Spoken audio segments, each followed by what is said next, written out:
And welcome to the HHW Show podcast, the Hard Hit Wrestling Show with Heck V and the OV1. And this is our WrestleMania Backlash post reaction show. And it just concluded. And man, I was just left in wow. Yeah, definitely myself too. This was a very great pay per view. They did a great job in Puerto Rico. The fans were alive and well and I'm, giving I'll everything. still, I'll still the Rock's words. They were so electrifying. Yeah, gives you It, chills and goosebumps. the goosebumps is like okay, one, at the beginning it was in Puerto Rico, and it was like yeah, because of Bad Bunny, Hmm. but the reaction of the crowd, it had I had chills, and it started, when Selena Vega made that entrance. I had text you about, man, this remind me of Tito Trinidad and his boxing match versus Oscar De La Hoya, right? Hmm. And it's just the pride of being a Latino, and mad respect to Rey Mysterio and all them, because yes, they're from Mexico, but and their colors are red, green, and blue, And right? white. Oh no, I'm No, sorry, red, white, and green. And then to wear the colors red, white, and blue to represent Puerto Rico, I found that amazing, intriguing that the Latinos could stick together and be as one force. And the last few episodes and stuff of WWE, the LWO has been on a losing streak, man. And I was like, man, they give no respect. But tonight, nothing but respect to the LWO. yeah, and I like the fact that like you said, they represented the red, white, and blue tonight. I do like the fact that the LWO is just not represented in the Mexican culture, even though we know that Eddie Guerrero founded it, but it represents all Latinos. And who knows, if it was in another Hispanic country, they probably would have wore those colors too. But either way, Absolutely. it was awesome. It was great. And I like your call. You called out Carlito, and that Oh happened. my god! Like I That text was you and awesome. I said, Yeah. imagine Carlito, like because I felt the vibe. And the thing is, I've seen Carlito's been around here in the independent scenes, and I've been Hmm. missing out. And he was like 30 minutes away, and I was involved in something else. And I was like, all right, Carlito's there, whatever, right? And then I'm kind of thinking, like, dude, this guy's been so active in the independent scene. What about if he makes it like make a presence? And sure Yeah. enough, man, I think like a few minutes after I had texted you, there it is, and I started screaming, and then everybody house is sleeping right now, but they Yeah. woke up. But hey, Yeah. let's talk about all the other matches that was happening. Like I said, there were 7 matches in the backlash. We made our prediction. Let's see how well we did along with Frank. I know he's not with us right now, but he might be hitting that crown tonight, and probably still asking for you. But Yeah. let's move on to the actually first match. And I was happy.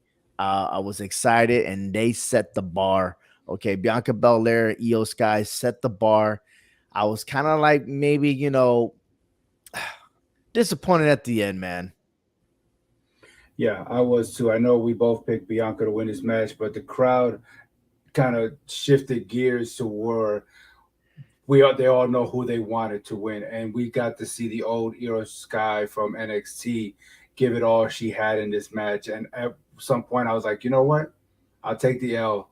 Let's Yeah, see and I this. would have taken the L too, Yeah, because let's the see if she can crowd, win. Io Sky had home field advantage. Yeah, she did. She had the Hmm. whole entire crowd, and every time Bianca did sign, they booed her and Yeah, everything. I mean, they danced to her music. Don't get me wrong, right, but when they came to the match, Io Sky, I would have called an audible, man, right. just for Yeah. that one time. I would Hmm. have. Um, but listen, the question is, man, what's going on with damage control? Because I feel like they're doing their own damage to each other.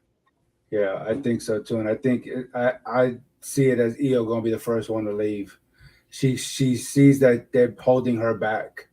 When she was on her own, she skyrocketed to the top of the NXT and got herself into the main roster. So yeah, I think she'll be the first one to go. I mean, technically she did, right? But then remember, they were released, Yeah, and then they came back and they formed again under Bailey. And for Bailey being the leader, she hasn't even held up her own side of the house because she's been failing and She failed to get the championship. Hmm. And could that be that twist that maybe Io Sky versus Bailey could be in the mix? Yeah, that could be That'd be possible. hot for a SummerSlam match. Yeah. But Io, man, she was on fire, and instead of being the heel, she became the baby face right away. And I wonder if that's going to also be a twist for Bianca Belair, or will she just forgive the people of Puerto Rico and then just continue on what she does best, be the EST of WWE? Yeah, I see what you're saying. I think if they do make her turn, you're gonna have to make the Street Profits turn. You know how that goes when with real life married couples. You can't have one face, one heel. So you're gonna have a storyline with that if you was to go that route. I mean, Yeah, I won't mind it. I wouldn't mind seeing her turn. I mean, you talk about you are the EST, well, prove it as a heel. yeah, that's true. You That's know. true. Well, again, it all goes with the people, and I think Hmm. this is the turning point. The crowd was all in favor of EO, and I was like, "Wow, could she actually do it?" Be the biggest upset. That would have been the biggest upset. Right. But then, as soon as I saw Bailey and Dakota Kai come out, I was like, "They're just gonna mess it up." They And, really and did. it's and it's not uncommon for a double turn because we've seen it with Bret Hart and Stone Cold. So it's not uncommon. It can happen Right. again. Absolutely. Another match that was phenomenal was Seth Rollins defeating Omos. And listen, he made it known how to defeat Omos. You got to do 3 times bigger of a curb stomp to put this guy away. That Yeah, first curb stomp, man, he couldn't even push his neck down. yeah. But as soon as he found his weak spot, man, Seth Rollins took care of business as the architect, as the visionary, everything that you want to call him. But man, did that crowd sing? They sang. They didn't just Hmm. whoa, whoa. They didn't just do that. They sang. Matter of fact, they sang almost the whole entire night. Yeah, yeah. Well, you know how Puerto Ricans do it on a Saturday night. You're gonna get crunk. You're gonna get crunk and do it right, right?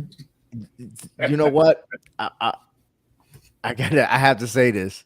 This is probably the only event that the Puerto Ricans were on time. You tell them there's a party, and you tell them it's at 9 o'clock, they show up at 11. Mhm. Right. But everybody was ready on time, 8 o'clock over there in Puerto Yeah. Rico, man. Good job, man. You You know, I got to know, real quick. I got to go quickly ahead. say I give Omos credit. He actually did a good job tonight compared to WrestleMania against Brock Lesnar. His match today was a little bit better this time. Yeah, So yeah. I give him props. Yeah, he's, sure. he's out. No, absolutely not. Get He out of still here. took the L. He still got the L. And once Still again, got I the was L. right again. You can't mess with Seth Yep. Rollins, man. I So right mean, there, so right there, we are 2-0 at this yeah, point at that going point. into this And match. And going to this match, I picked Austin Theory because Yes, again, I I did don't know. too. It didn't make no sense Bronson Reed winning. He's staying on Raw. But Bobby Lashley did all the heavy duty for Austin Theory, and Austin Theory's like, man, get out of here. I got Yeah, this. And I so like once again, go ahead. I like that. I like that Theory did take pin Bronson Reed, so I can still set something up on Raw. I like that. Yeah, yeah. I mean, well, again, the United States Championship is going to SmackDown. Bronson Reed will have to like Oh yeah, yeah, regroup, do whatever he has to do, maybe get himself in that tournament. And you talking yeah, about the championship and everything else. I mean, he's still going to be in the run for the World Heavyweight Championship. And what's intriguing is that the roster could still move because they were saying that it's going to start on Raw, but they're also going to have matches on SmackDown. So it let yeah. me scratch in my head. I was like, well, you did the draft, but if somebody in SmackDown makes it to the finals and win, then that person's going to move over to Raw. Right. So it made no sense. I thought that maybe just the superstars and Raw were going to get a chance for the World Heavyweight Championship. That's not Unless the we talk, case. unless we're talking about some of these free agents that are moving back and forward. Probably. You know. But we're gonna get to that pretty soon because again, uh let's go back to Austin Theory winning the United States Championship. And what's next for Austin Theory moving on forward? Would he Yeah. continue with Bobby? Will Bobby Lashley want to get another piece of the action against him, or should there be fresh meat? I think gives them fresh meat here. I think give somebody else a shot. That's because I think Bobby Lashley got bigger things with maybe Roman Reigns now. You know, he probably wants another shot at Roman Reigns. It's big, big. Remember, they're both one on one in singles competition. It makes sense for him to go ahead and chase after him. And the next premium event is going to be in Saudi Arabia at the end of this month, and it will Hmm. be the Night of Champions. So it'll be pretty intriguing to see if they could get that together, or will Roman Reigns skip out on that event? Yeah, Yeah, I mean, he's closing in on 1,000 days, so I think yeah, he'll stay safe for 1,000 days. But moving on yeah. here for the championship, the SmackDown Women's Championship, Rhea Ripley, Zelina Vega. Listen, the real winner in this match was Zelina Vega. She was the real Yes. winner. Hmm. Okay. Now, yes, in the championship match, of course, Rhea Ripley, she went ahead and defeated Zelina Vega. Zelina had no match, man. She just got one of those lucky moves and stuff like that. But the real winner was actually her being able to perform in Puerto Rico to honor her father. And you know, those that don't know the story, her father passed away during the 9/11 attacks. And that what made us really the veterans that we are today because of those actions. But to do that in front of her family, her relatives, to her home country, and the results that came with it, the reaction of the fans pouring in saying thank you to her for what she does. That was a great emotion there.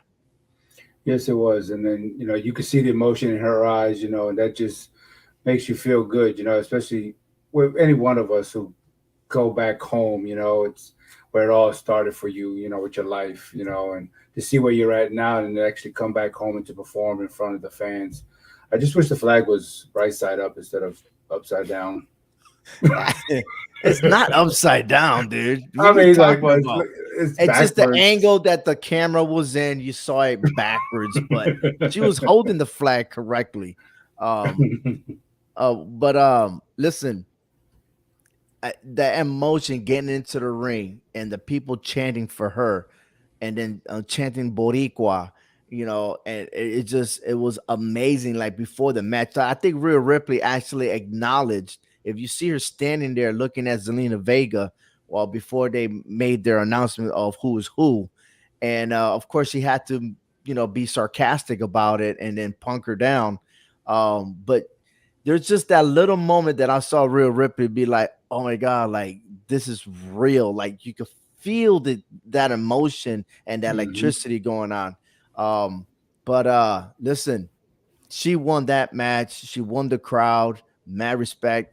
It's unfortunately that she's not going to be ahead of the women's division Right. because look, Real Ripley and Bianca Belair are just dominating that division. They are. And I would think again, eventually they're gonna have a crash course collision with each other, to see who is the better champion. But yeah, right now it is all Rhea Ripley on SmackDown. I mean on Raw right now, even though she's SmackDown champion.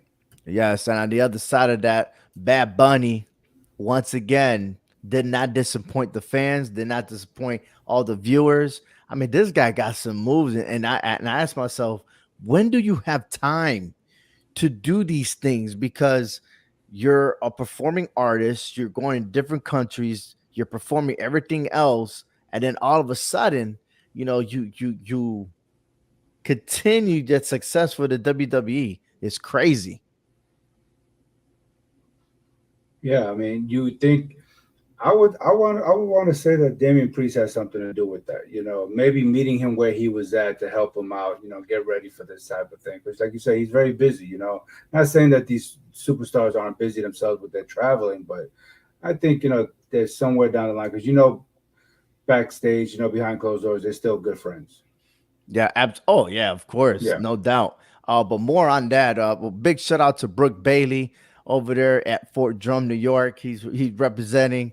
Uh, he has something to tell you there. He's like, tell him, Hector. I don't know what it is to tell, but well, there's a lot to tell later on the show. But he also says he's mad. He has mad work ethics, bro. That's right. He does have all the ethics here and there. But moving on, as you can see, we text each other, and I mentioned about Carlito, and I was that was the biggest shocker, man. After I text you about a few minutes later, Carlito shows up.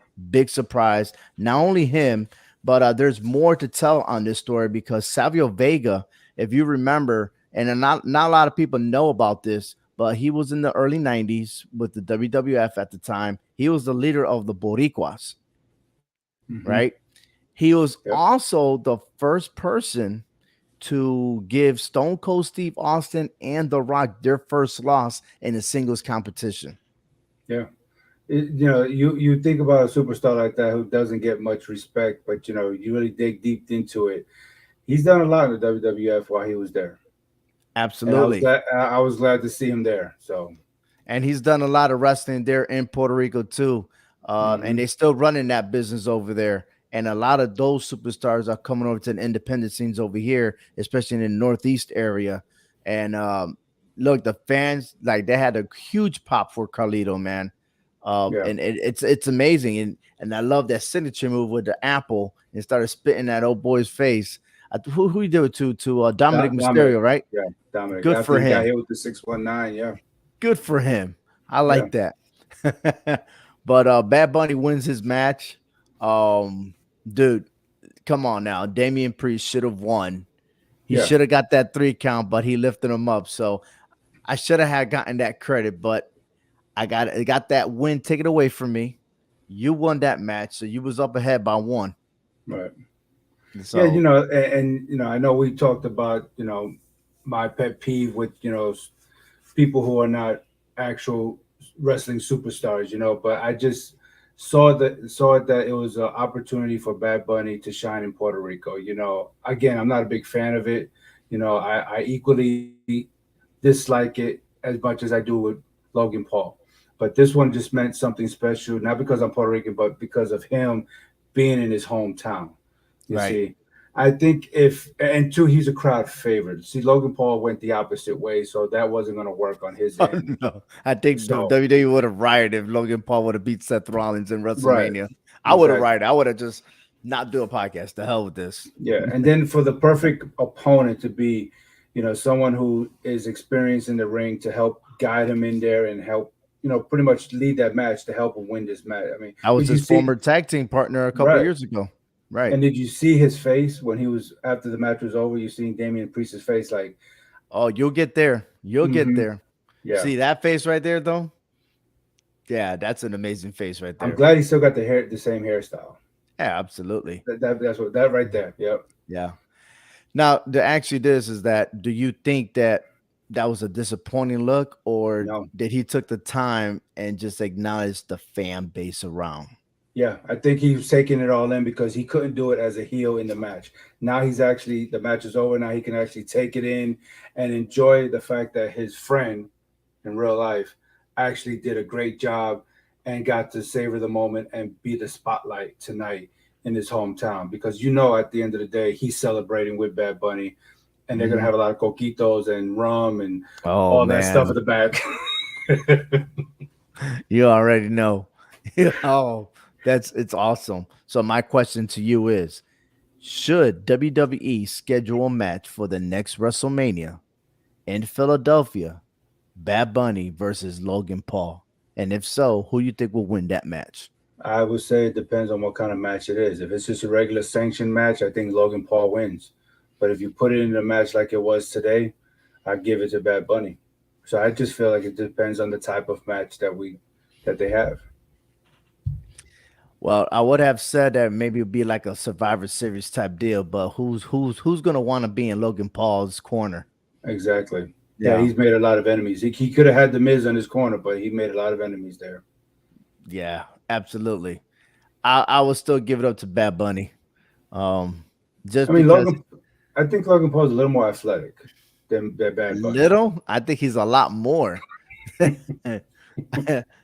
Honestly, I mean, I would have wanted him to fight Ricochet, but that didn't happen, But I'm looking forward to this because this question is trending right now on Twitter.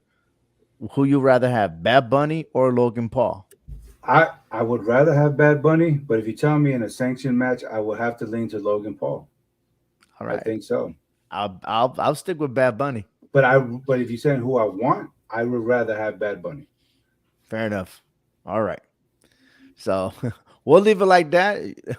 Viewers, you let me know, who do you think, who would you have in your corner, Bad Bunny or Logan Paul? We'll have the results at the end. All right. 6-man tag. Look, the storyline wasn't about the champions. It wasn't No, about Matt Riddle. It's all about the bloodline.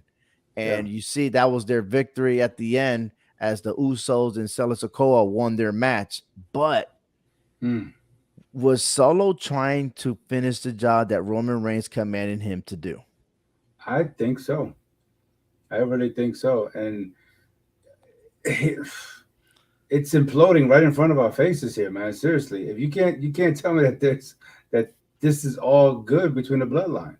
Yeah. Actual brothers are really going. They're going to go at it, and Solo's is going to have enough of it. Little brother's tired of it.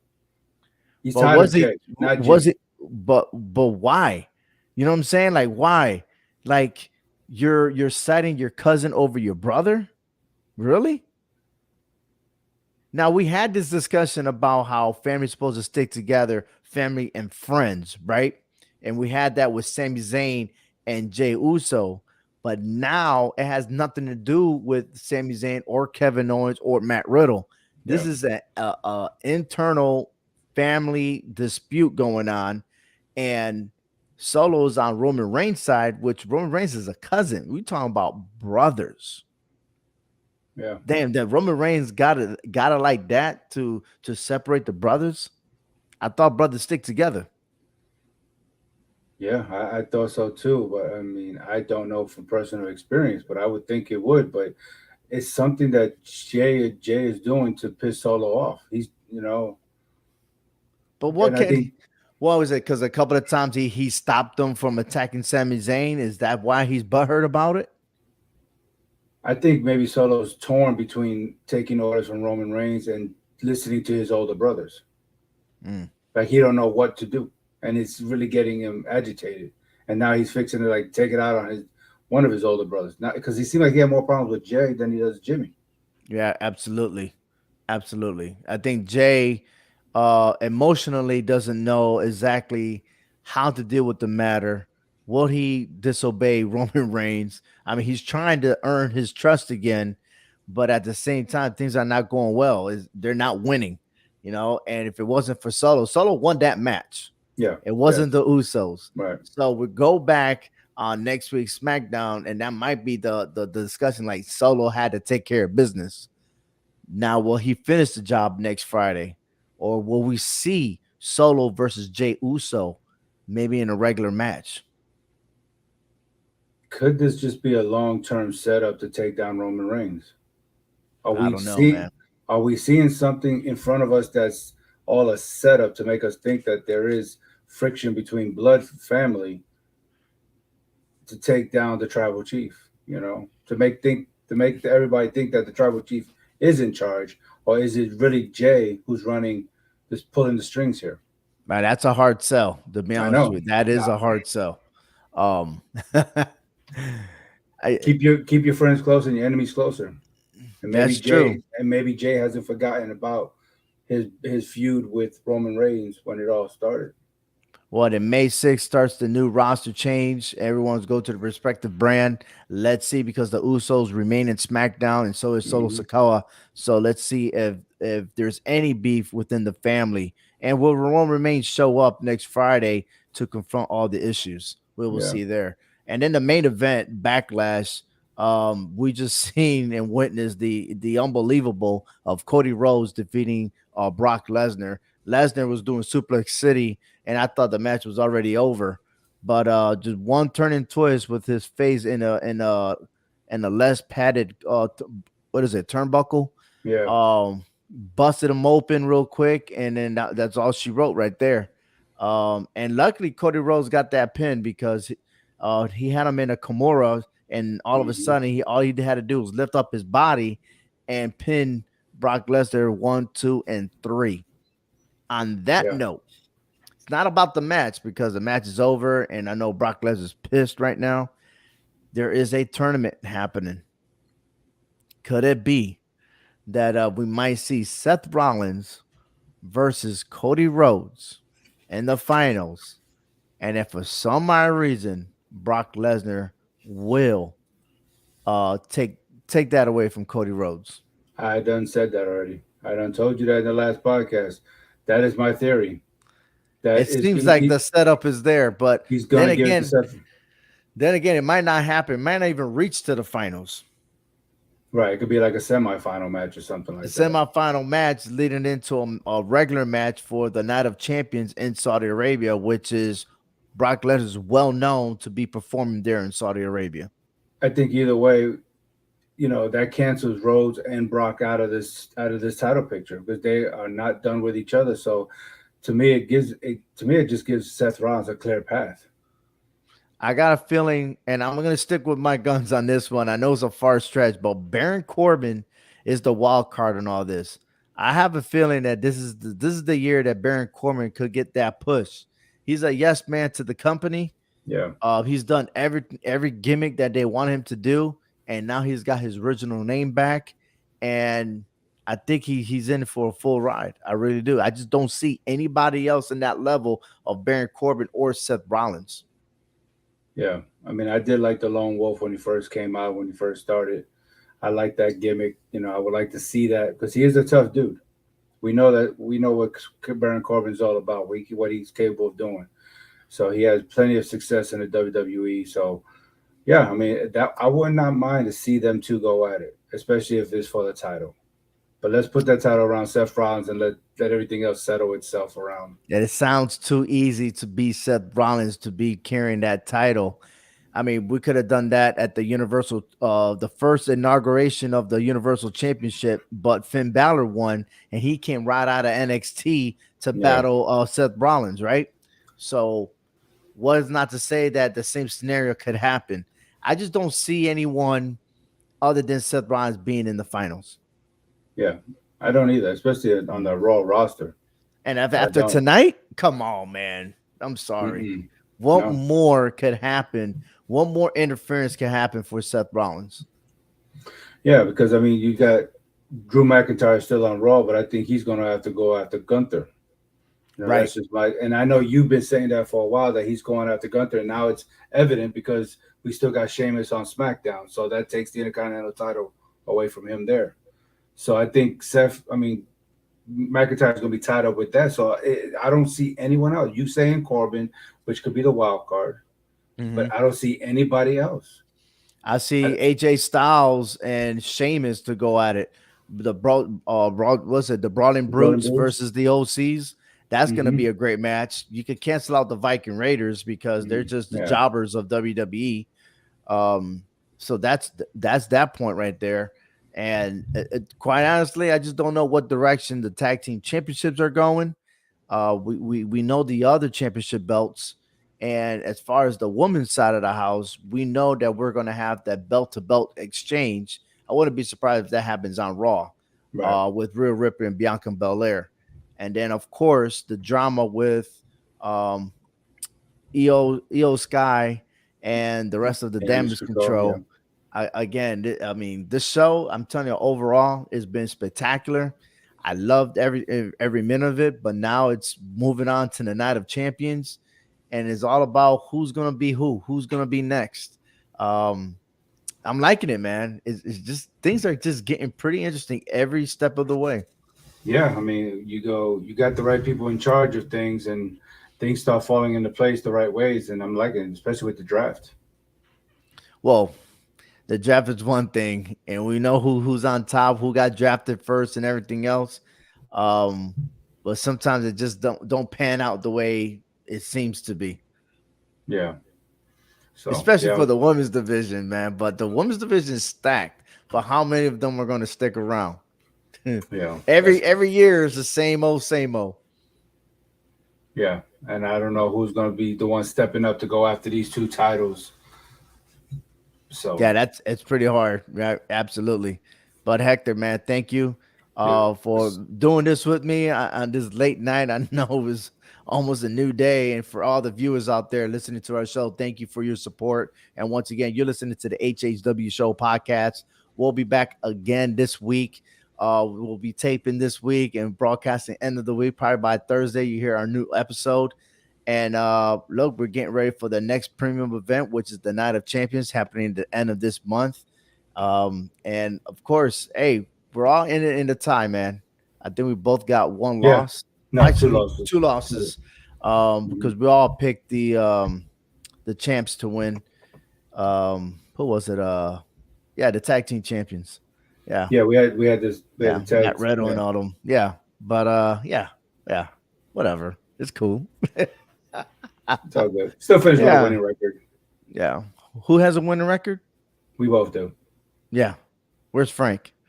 I don't know. He's Still still trying to. adding. He's still tallying up his wins and losses. Yeah. Stat man. All right, man. Thank you very much for listening. Yes. Take care, everyone. Enjoy your weekend.